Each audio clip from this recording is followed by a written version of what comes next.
हो कि आप सब लोग खैरियत से होंगे। हम बात कर रहे हैं चैप्टर नंबर 2 की, which is thinking like an economist. ठीक है कि इकोनॉमिस्ट की थिंकिंग कैसी होनी चाहिए। हमने लास्ट टाइम बात की है कि साइंटिस्ट कौन होता है, साइंटिफिक सिचुएशन क्या होती है, साइंटिफिक थिंकिंग कैसी होती है। उसके बाद हमने बात की है क्या उसे कहते हैं, इकोनॉमिक मॉडल की एजम्पशंस कैसे होती है, थ्योरी कैसे डेवलप होती है। मॉडल में हमने दो मॉडल पढ़े हैं, इनकम और हाउस होल्ड, और जो आपके पास फर्म्स है उनका मॉडल, और फिर प्रोडक्शन पॉसिबिलिटी फ्रंटियर का मॉडल पढ़ा है। Now students, we have move to second part of this chapter which is about different छोटे छोटे कॉन्सेप्ट्स हैं। फर्स्ट ऑफ ऑल जो हमारे पास कॉन्सेप्ट है वो है माइक्रो इकोनॉमिक्स और मैक्रो इकोनॉमिक्स का। हम इस पे मे बी कि पहले भी बात कर चुके हैं। Microeconomics is the branch of economics in which we study products और थिंग्स इंडिविजुअली। फॉर एग्जांपल, आप एक इंडिविजुअल कंज्यूमर की बात करते हैं, आप डिमांड की बात करते हैं, आप सप्लाई की बात करते हैं, आप जो है कंज्यूमर बिहेवियर की बात करते हैं, आप एक फर्म की बात करते हैं, हाउस होल्ड की बात करते हैं, इंडिविजुअल फर्म्स की बात करते हैं। तो ये सारा जो है ये हम इंडिविजुअली चीज़ों को स्टडी कर रहे हैं। That is known as microeconomics. अगर हम मैक्रो इकोनॉमिक्स की बात करें तो मैक्रो इकोनॉमिक्स जो है वो जहाँ पे हम चीज़ों को collectively as a economy study करते हैं। मीन इन्फ्लेशन क्यों है, कितना है, मीन महंगाई है, तो ये सबका इक्वल इशू होता है। इसी तरह हम डिस्कस करते हैं आपका ट्रेड साइकिल को, हम नेशनल इनकम को डिस्कस करते हैं, हम जो है आपके और डिफरेंट टैक्सेशन को, ये सारी चीज़ें हम डिस्कस करते हैं। तो हम बात कर रहे होते हैं मैक्रो इकोनॉमिक्स की। तो ये दोनों में डिफरेंस क्या है मेनली, कि माइक्रो में हम जो है इंडिविजुअली चीज़ों को स्टडी करते हैं, और मैक्रो में हम जो है कलेक्टिवली सारी चीज़ों को स्टडी कर रहे होते हैं एज अ होल। ठीक है। उसके बाद economist as a policy adviser. Obviously economist का एक बड़ा इम्पोर्टेंट जो रोल है वो एज अ पॉलिसी एडवाइज़र काम करना है, हमें फैसिलिटेट करना है। तो एक्सप्लेन द वर्ड साइंटिस्ट। कई दफ़ा जो है इकोनॉमिस्ट जो है एज अ साइंटिस्ट काम कर रहे होते हैं। साइंटिस्ट वो कब काम कर रहे होते हैं, जब वो वर्ड को एज इट इज़ एक्सप्लेन करने की कोशिश कर रहे होते हैं कि वर्ड कैसा है, क्या इसमें चीज़ें मीन इकोनॉमी से रिलेवेंट कैसा है, वो ऐसे परफॉर्म कर रहा है, वो ऐसे परफॉर्म कर रहा है एज इट इज़। ठीक है, उसमें एड अप कुछ भी नहीं करते, उसको हम क्या कहते हैं, economist as a scientist. Then help to improve it policy adviser या पॉलिसी मेकर्स। अगर वो उसमें ऐड अप करने की कोशिश करते हैं, मीन एडवाइस करते हैं, नसीहत करते हैं कि ये चीज़ ऐसे है तो इसको ऐसे कर दिया जाए, ये ऐसे है तो इसको ऐसे होना चाहिए, तो देन वो बात कर रहे होते हैं, उनको कहा जाता है पॉलिसी एडवाइज़र। और वो वर्ड की बेटरमेंट की, के वर्ड को द बेस्ट वे में कैसा होना चाहिए, इसकी बात कर रहे होते हैं। ओबियसली वजह दो ही चीज़ें हैं। द बेस्ट फॉर्म जो है हम obviously through out the book जो है इसको स्टडी करेंगे कि बेस्ट फॉर्म क्या है, बेस्ट चीज़, ये चीज़ द बेस्ट कैसे हो सकती है। और ओबियसली ये रियलिटी है कि जो चीज़ जैसे होनी चाहिए उसमें पॉसिबिलिटी ऑल द टाइम रहती है, वो द बेस्ट फॉर्म में ऑल द टाइम नहीं होती। उसके बाद नेक्स्ट जो बात हुई है वो इसी से रिलेवेंट, इसी कॉन्सेप्ट को मज़ीद एक्सप्लेन करेगी। That is about positive versus normative analysis. Positive analysis क्या है, when we are trying to study economics as a scientist, mean जब आप वर्ड को एज इट इज़ एक्सप्लेन करते हैं तो that is known as positive economics. Mean explain as it is. ठीक है, जैसे वो है ऐसे ही उसको एक्सप्लेन करें आप, तो वो क्या कहलाएगा, economy as a economist as a scientist, या उसको हम पॉजिटिव इकोनॉमिक्स कहते हैं।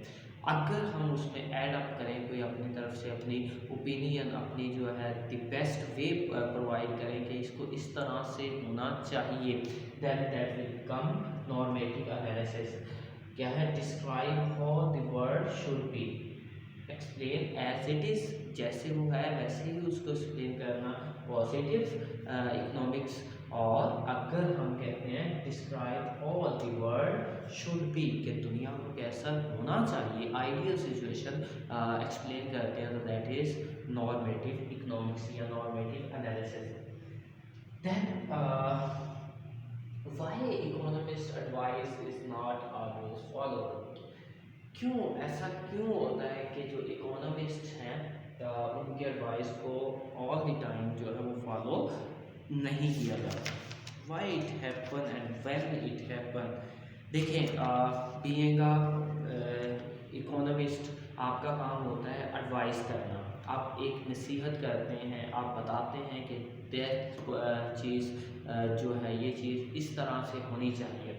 अब आपने एक ओपिनियन दे दी, अपनी एक जो है बेस्ट वे प्रोवाइड कर दिया, लेकिन जब एक पॉलिटिशियन जो जिसने पॉलिसीज़ बनानी है, जिसने उसको इम्प्लीमेंट करना है, जिसके थ्रू वो पास आउट होनी है, वो जब उसको असम्बली में लेके जाता है, उससे पहले वो अपने जब कोलीग और अपने जो दूसरे पॉलिटिशियंस होते हैं उनसे डिस्कस करता है, अपने जो उसके अंडर काम कर रहे होते लोग हैं उनसे डिस्कस करता है, तो उसको पता चलता है कि अच्छा जी इसमें ये पॉलिसी अगर एज इट इज़ हम फॉलो करते हैं तो ये इन लोगों को नुकसान होगा, इनको बेनिफिट होगा, इनको इतना नुकसान होगा, इनको इतना बेनिफिट होगा। अच्छा ये कम्युनिटी जो है हमें बहुत फेवर करती है। बीइंग अ पॉलिटिशियन ये सारी चीज़ें उनकी अंडर डिस्कशन आती हैं, ठीक है। तो ये यहाँ से ये हमारा जो है ये एरिया तो जो इससे अफेक्ट होगा वो तो हमारी स्ट्रेंथ है, उनको हम इस तरह से नहीं कर सकते। या फिर और लोग यहाँ से पास होके निकल जाती है बात, तो फिर असम्बली में आती है तो अपोजिशन है, ठीक है। ये ऑल द वर्ल्ड ऐसे ही होता है, ठीक है। अपोजिशन है वो उस चीज़ को अपोज करेगी, उसके अगेंस्ट बात करेगी, वो कहती है जी अच्छा ये चीज़ इसमें गलत है, इसको इस तरह से अमेंड कर लें, इसको इस तरह से चेंज कर लें।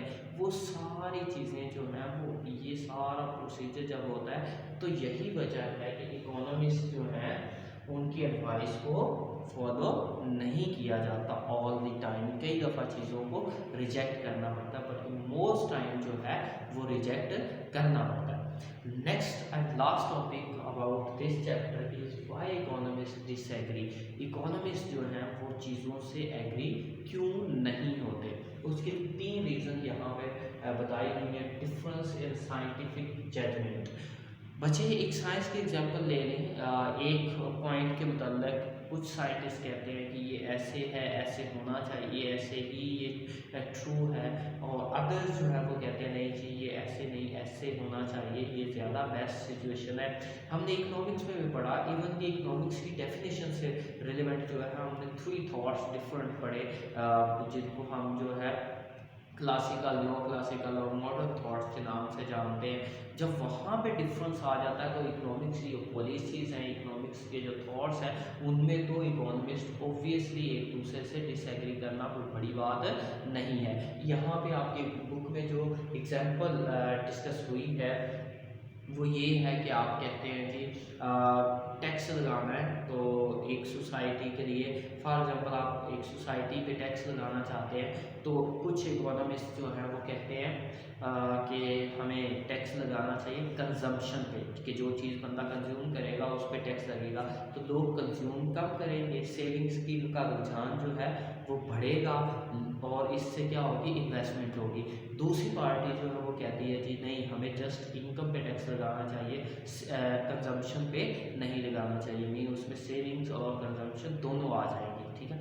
तो हर एक इकोनॉमिस्ट के पास इसको प्रूव करने के लिए, इसको डिबेट करने के लिए बहुत से पॉइंट्स होंगे, बहुत सी नेगेटिव और पॉजिटिव चीज़ें एक दूसरे की दोनों हाईलाइट कर सकते हैं इसमें, ठीक है। तो इस वजह से एक रीज़न ये भी है कि इकोनॉमिस्ट जो है वो एक दूसरे से डिफरेंट होते हैं। वो कहते हैं कि वो कोटेशन भी यूज़ हुई है कि अगर आपके पास 100 क्वेश्चन होंगे तो इकोनॉमिस्ट के पास उनके 300 आंसर्स होंगे, मीन हर बंदे की जो ओपिनियन है वो डिफरेंट होगी, ठीक है। सेकंड पॉइंट इनके इकोनॉमिस्ट का डिफर होने का, आपस में इनकी राय एक ना होने का जो नेक्स्ट पॉइंट है या नेक्स्ट रीजन है वो है डिफरेंस इन वैल्यूज।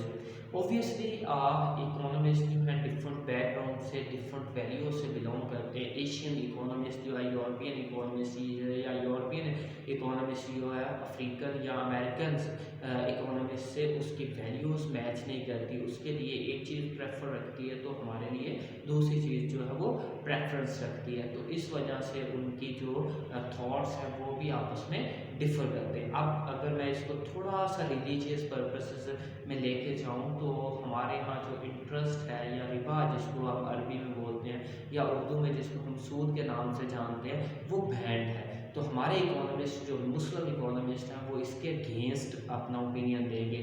लेकिन अगर हम यूरोपियन इकोनॉमी की बात करें, वहाँ पे इकोनॉमिस्ट की बात करें तो वो कहते हैं ये एक आप जो है एज इट इज़, जैसे आप किसी बिल्डिंग का रेंट चार्ज कर रहे होते हैं, ये मनी यूज़ करने की कॉस्ट है आपके लिए, वो उसका इस्तेमाल करना, उसको यूज़ करना आपका राइट है, ठीक है। तो वो इस पॉइंट ऑफ व्यू से बात करते हैं, तो इस वजह से वो डिफर करते हैं। यहाँ पे आपके बुक में जो एग्जांपल यूज़ हुई है वहाँ पे एक सोसाइटी पे टैक्स लगाना है तो वो एक बंदे की इनकम ₹1,00,000 है तो उसका टैक्स जो है वो 10,000 उस पर लगाया जा रहा है। एक बंदे की इनकम जो है वो 20,000 है तो उस पर 4,000 टैक्स लगाया जा रहा है। अगर हम रेशो की बात करें तो लाख वाले पे 10% लग रहा है 10,000, और 20,000 वाले पे 4,000 टैक्स है तो वो 20% बनता है। तो अब डिफरेंट इसके अगेंस्ट भी इकोनॉमिस्ट होंगे, इसके फेवर में भी इकोनॉमिस्ट होंगे।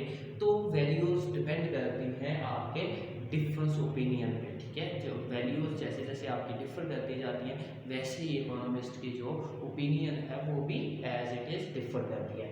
Next and third one, last one is perceptions and reality. Obviously class जो रियलिटी है वो रियलिटी है, उसको हम परसेप्शंस या हमारी जो अजम्पशंस हैं उनसे कंपेयर या मैच उस तरह से नहीं कर सकते। एक है हम अज्यूम करते हैं या हम परसीव करते हैं कि that thing should be like this, ठीक है। और एक रियलिटी है, वो रियलिटी ही है, उससे आप डिनाई नहीं कर सकते। और वो दोनों आपस में हैव अ ह्यूज डिफरेंस, उनका आपस में जो है बहुत ज़्यादा इख्तलाफ होता है या डिफरेंस होता है। एग्जाम्पल क्या है, फ्री ट्रेड। अब अगर इकोनॉमिस्ट की बात करें तो all over the world economist जो हैं वो कहते हैं ट्रेड बैरियर्स मीन जो टैक्सेस लगते हैं, मीन यहाँ से पाकिस्तान से कोई चीज़ बाहर एक्सपोर्ट करता है या बाहर से कोई चीज़ इंपोर्ट करता है तो उन पर टैक्सेस नहीं होने चाहिए। ऑल ओवर द वर्ल्ड ये अंडरस्टैंड जो है वो इकोनॉमिस्ट की असम्पशंस है या उनकी थिंकिंग है। वो कहते हैं कि जी फ्री ट्रेड होनी चाहिए, बैरियर जितने कम से कम हों उतने ही ज़्यादा अच्छा। ये परसेप्शन है उनकी, ठीक है, कि ऐसा होना चाहिए। लेकिन आप किसी भी कंट्री को उठा के देख लें, हर कंट्री जो है टैक्सेस लगाती है, कोई थोड़े लगाती है कोई ज़्यादा लगाती है। तो फिर इकोनॉमिस्ट जब एक चीज़ को फॉलो करते हैं, एक चीज़ को मानते हैं, तो फिर गवर्नमेंट उनको क्यों जो है फुलफिल नहीं करती। वो एक रियलिटी है। गवर्नमेंट ने और भी इकोनॉमिस्ट ने तो एक एंगल को देखा है, परसेप्शन को, ठीक है।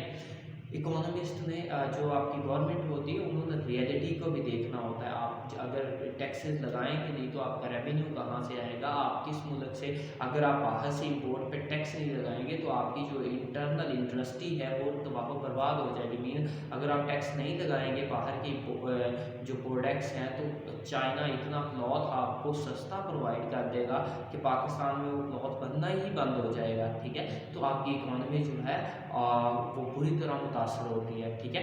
तो इस वजह से जो है इकोनॉमिस्ट जो है वो इन 3 रीज़न की वजह से आपस में उनकी जो अंडरस्टैंडिंग है, आपस में जो उनकी ओपिनियन है वो एक दूसरे से डिफर करती है, ठीक है। आई होप सो कि क्लास आप लोगों को आज की समझ आई होगी। आपके सुनने का थैंक यू वेरी मच।